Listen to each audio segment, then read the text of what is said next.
I'm gonna start with, I went ahead so that I wouldn't spend a whole lot of time. Let me see if I can hold this under here. I went ahead and mixed up a few colors on my paper here. You can do that on your paper plate or whatever. While I'm discussing some of the other things on the leaves and flowers, you can be squirting out some of your paint onto your paper plate or whatever you're going to use for a palette. I used some of my Blick paints, and I have a link for Blick down the page if you want to look at that. They're a pretty good company, but I talked about that earlier and I don't want this to be too long. But anyway, I squirted some of the Cad Yellow light and medium. I squirted a little bit of Alzarian Crimson, which is a red. I used a little bit of ultramarine blue over here. I put some red with that because I wanted to make myself some purple. I put white next to every pile, and I didn't blend these totally well. I wanted it to be a little bit of a blend of colors, but I wanted a little more pastel because of this background that I'm using, and I wanted them to show up. And I wanted some pink from lighter to darker, some mixed up purple. I went with some orange and some yellow, some paler yellow. I have some extra white in case I need it, and I mixed some of the blue and the green with some white to get this medium green color. I left that what's that one called, the sap green, so but that's my favorite, to have a little bit of that, and then I mixed some of that with white so that I picked out my main colors, which are purple, orange, yellow, and pink, and the white of course, and then the green for my stems and leaves. And I wanted to have that ready so you didn't have to watch me mix that. So how you mix those, whether you mix them really light or really dark, that just depends on you. Man, that about broke that brush. This is another one of the cheap brushes out of that $5 pack I showed y'all. Let's see, hopefully you can see this. Okay, I'm moving it around a little bit. This is where I just did a drawing on the leaves and stems. And the things I wanted to point out here is when you're working on your leaves, they can be a blob at the bottom next to your flowers. As long as they generally have something resembling a point at the top, that's going to be good. And then later on when we come in with our third color, there's going to be a little bit of shading. If your sun's coming from the top, say you'll do your leaf in your medium color, just blob it on there, just use your finger and blob it on. Then you're going to come back later and blob a little lighter at the top, start at the base and along the bottom and blob a little of your darker. And if you want to take the bottom of your brush or a brush after you're done and go back in with a little bit of a darker or lighter to put some veins in the stems, you can. But the most important thing is going to be choosing which finger you want to use. I'll probably use this one, putting it down and then just tipping forward with it and popping off with it and kind of having a point at the end. When you're working on your stems, the stems always will kind of curve around, and everything always goes to a sort of a Y. So whichever direction. In nature, when you're looking at branches and stems and leaves, you'll have the one that goes straight up, but the ones that come off of it don't go generally straight to the left or the right. They always kind of create a Y. So you'll work on creating Ys with your stems. And when you're looking at the stems, I'm going to try to hold this up to see if you can see it. When you're looking at the leaves on your stems, you're generally going to have, they're larger toward the base of the stem and smaller toward the tip. So you'll have the smallest one of all at the very tip, and then they're generally, one would come with another stem a little down, and then you go a little bit down from that to do the one on the other side, then a little bit down from that to do the larger one on the other side. You can have just the small one and one popping up here and there without the stem coming off of it. And if you wanted, it looks really cute now and then to run a stem and have them across from each other. Those are all different options that you can do with your stems. You also have grasses or long leaves with certain flowers that are just tall and long and slim. But when you're drawing those out, you would just start at your base and flick your finger forward. You're going to want to kind of go up with your center one and then out to the left and out to the right. And then you can, if you circle them back around toward each side of the bottom, it looks more natural, looks better. These are basics that I learned in floral school. So this isn't a painting school thing. This is an actual botanical issue. And next week, you always want to remember, whether you're making a flower arrangement or whether you're making a painting of a flower arrangement, that you have a focal point. In anything you do, there's going to be a focal point, and that's your most important or your largest flower. That's the central point, is where you want to locate that. And these are a couple of vases that I drew. So this is a rose. You want your largest, most open rose to be in the center, right in the front, closest down to your vase. And then the little bit smaller ones and the little bit closed ones are your most important flowers, would come out from that, going in the three directions like I showed you about the long leaves. And then your smallest ones of all, the unopened buds, would tip out a little farther than those at the end, so that the main focus is all drawn toward your focal point flower. And flipping over your flowers, your base and your center, and this is not 100% of the time, but this is about 85% of the time, so it's going to be a general rule to follow. Your base, the bottom of your flower, and the center of your flower are darker, and they get lighter toward the edges. So when you look at a yellow daisy, it's generally not completely yellow. Toward the center, there's usually a little bit of green or a little bit of brown or a little bit of orange coming through that. And this is sort of my drawing. Hopefully this is showing here. If you were to have a sunflower, it's going to come out at all the points radiating out. You would draw one from the top, one from the bottom, one from this side, and then fill all in. They're all going to come from the central area of the center. The center is going to be dark green or dark brown, and then there's going to be just a little bit of color that goes up into the main color of that flower. And the same thing would be, if it sees, here's how you would start it if you were working on a daisy. There's a little bit of that darker color that comes out closest to the center of the flower. Same thing with a rose. You're going to start with your center being the darkest of all. That would be, say, nearly a maroon if we were doing this pink. And then you would add a little bit of white to that maroon to get it a little bit lighter. And then here's where you would have a darker pink, then a medium pink, and then the lightest pink of all would be your outer edges. And the same thing with this, and can't remember what this is called, but this is one of the 15% where there's a difference with this flower. Shoot, if somebody remembers what it is, tell me. Normally this would be dark purple and this would be yellow on the inside, and they're absolutely gorgeous, but it is a difference in the color in the center to the outside. And then you could see where the stem would come down and you would have a leaf come out on each side. So we're going to keep all of these kind of rules in mind as we finger paint our flowers. And let me see. You have flowers that are basically round, and that would be like your rose that we drew earlier. And if we were going to do a hydrangea, we would more or less start with a big round circle, but you know, not a perfect circle, but then we would dab the little petals in between it. So you're going to stay in the circular realm of things with that one. That was a big focal point flower, the same as a rose. You also have tall skinny flowers. This one is resembling the blue bonnet. The blue bonnet has the long stem, but it has tiny stems that come out on each side of it within a flower on each end of it. And so once you got that, then you would come back in the center and, you know, fill up the front of the stem to where we wouldn't see it there as well. Then you have what are called filler flowers, and that's generally where you would see something that's called baby's breath. It has a long stem and some tiny, tiny little green stems and just a bunch of dots and dots and dots of white. Those are fillers, where you fill in gaps and areas in your painting or in your flower arrangement once your main flowers are in. Yarrow is another really pretty one, and that is very similar to the baby's breath, but all of those little flowers would be larger. Daisies are called daisy palms in the florist industry, and they can be like an echinacea with this one, where you have the big center that bulbs out the top, and your petals would all be coming from the bottom.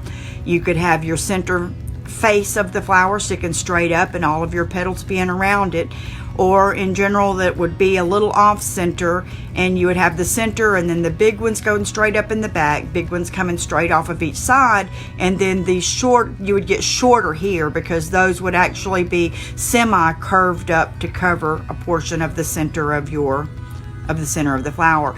And if you wanted to do something just abstract, similar to an iris, you would come up the same as you would for like this echinacea palm, but more pointed, and then just 3 blobs coming downward. So that makes a pretty simple iris. When you are working on to do a mixed bouquet, and when I started the idea for doing this tutorial for us, this is the idea of that I thought we should work on. But the more that I've thought about it today, the more I think this may be a little more complex than should be for a beginner, and we're going to do something a little bit different. Each of us can have our favorite flower, and I'll discuss that in a minute, but I do want to go over the bouquet. And this is a little bit of a mess. I'm going to try to hold it up, but this is my vase, and what I wanted you to see here is here's my largest focal flower. These 2 are a little bit smaller. Coming out, this would have been my blue bonnet. I have 3 of them because you always are going to work in odd numbers and a minimum of 3s to keep it looking proportional. So those would come out to give the shape to the bouquet. But if you look down into this clear vase that I've drawn, you're coming from a center. You pretend there's a center right there in the top of your vase, and you have all of your flowers going through that center, and that's what makes your arrangement proportional. Then if you were to have some daisies, they would go in between the middle of the taller flowers. If you wanted to put in some irises, they're more important than a daisy. They're a more beautiful flower, so there would be 3 of those coming out. Then you would put in your tall grasses and your leaves, but every one of them would be coming with their stem from that central focal point. And I do think that that's probably a little too complicated for our first floral finger painting. So here's going to be the 2 options. Choose whatever is your favorite flower out of the ones that we discussed that's going to make it simple. And if you want me to go back over any one of these, let me know. I'll try to do an example of each of them on my board here. But say if you chose to do daisies or sunflowers, the difference being whether you had a point here at the end or rounded here in the end, that would be your choice. I want you to go to the center of your canvas, whatever you're practicing on tonight. You could practice right here on this piece of paper if this is what you were working from. And you could practice on a piece of cardboard. You could practice on a canvas. If you hate the canvas that you did already, I hate mine, but I showed it to y'all already, so I'm going to use it. I'm going to show it to you here.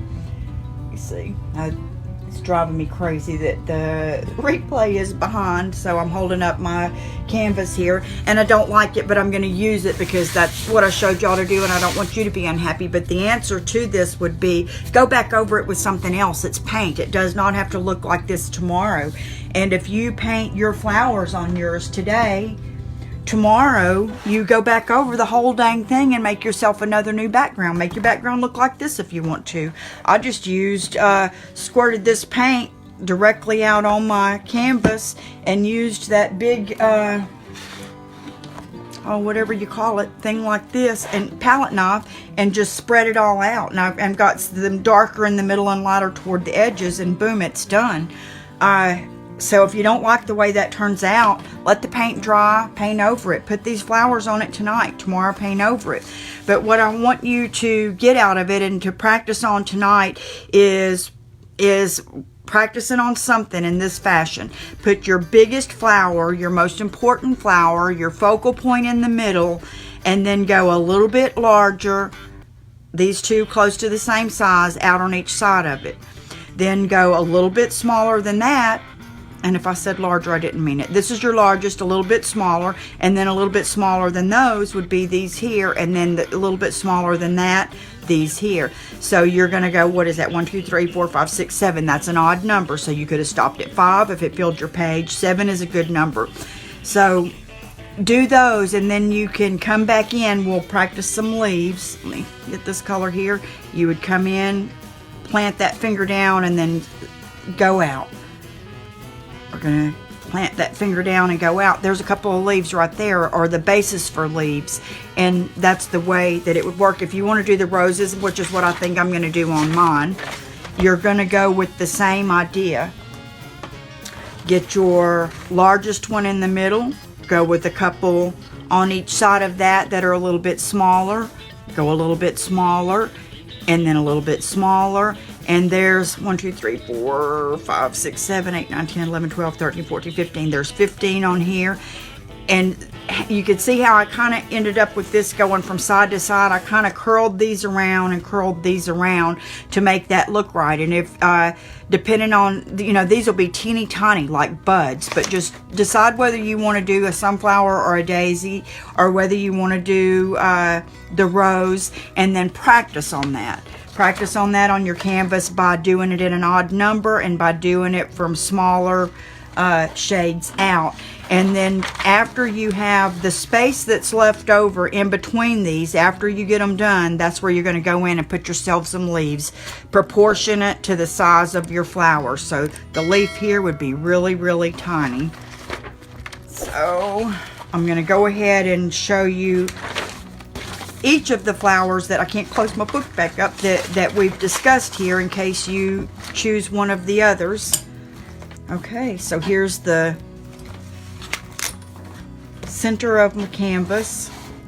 Oh, got yellow on it there, but that's okay. Here's the center of my canvas, and I'm going to put my darkest there and then come around it. This is, I'm just trying to make a little bit of a rose here. I'm going a little bit bigger, a little bit bigger, a little bit bigger, and I'm trying to get lighter as I go. And I'm just choosing whichever finger is there.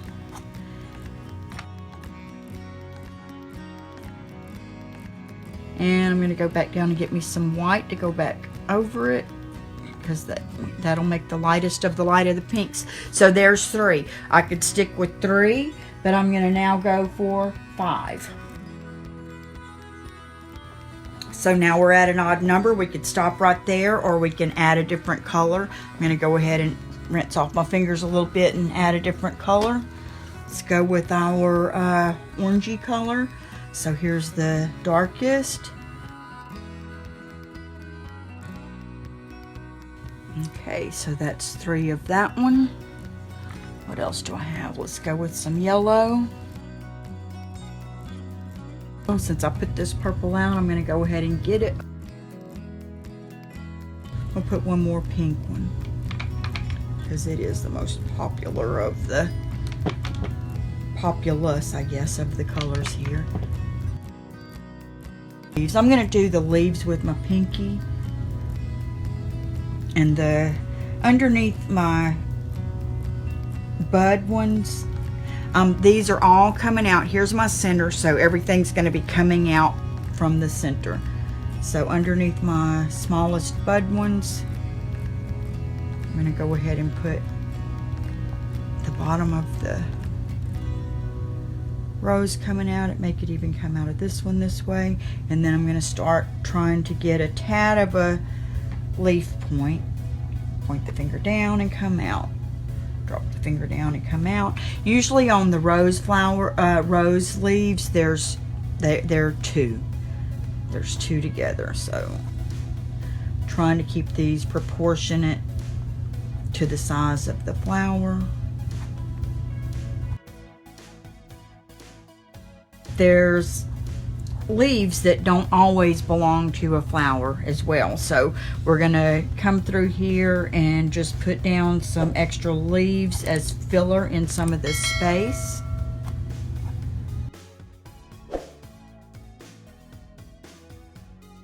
Okay, I'm gonna come in with my darker green. Gee whiz, that's drying fast. And I'm gonna go with what would be the darkest area. Just gonna choose a bottom.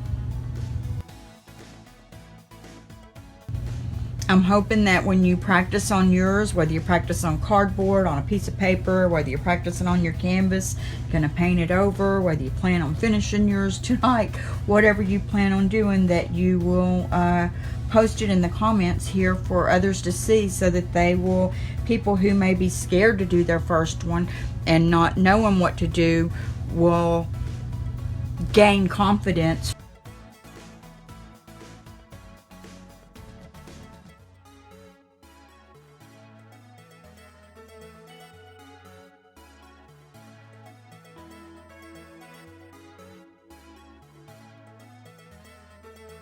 Remembering that a little bit of larger leaves can come from that center flower.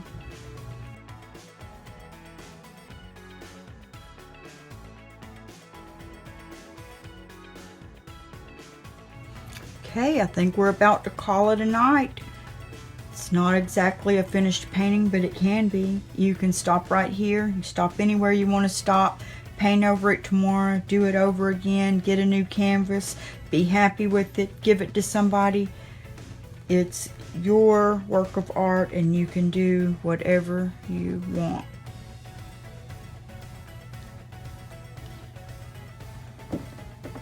And I appreciate you stopping by. If you want me to do a full one with the sunflowers or with the irises or with another shape, I would be happy to come on and do that. If you want to do a different flower and need a little more detail, just let me know, and I would be happy to come on and share that. And I appreciate you being here. Thanks. Bye.